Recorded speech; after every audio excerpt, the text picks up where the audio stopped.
Okey, contoh-contoh ikan sikang inilah ikan sikang. Ini mengikut pengalaman saya memancing di Sungai Kampar ni, teknik-teknik untuk memujuk sikang lah.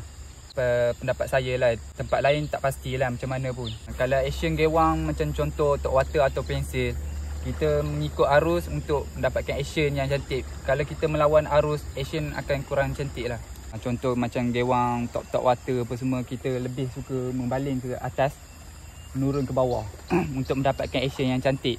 Kalau kita baling ke bawah, naik ke atas, mungkin action tu akan menjadi kurang cantik lah kiranya.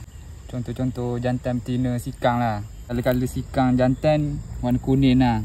Kuning ada mengutu ke sini. Ekor yang kuning-kuning. Kalau contoh betina full putih. Contoh ikan sikang, ekor dia yang kuning. Badan sekarang masih kecil, tak ada bintik lagi lah. So selalu kalau kena dia akan kena mulut sini atau macam mana? Dia akan kena bawah-bawah ni juga lah. So dia memang nipis lah rahang dia. Rahang yang nipis. So kalau ambil jangan gantung. Jangan gantung, kita angkat atas tapak tangan lah. Oleh itu kena guna landing net lah. Guna landing net lah. Tangguk lah kiranya. Okay, jom kita catch and release. Ya.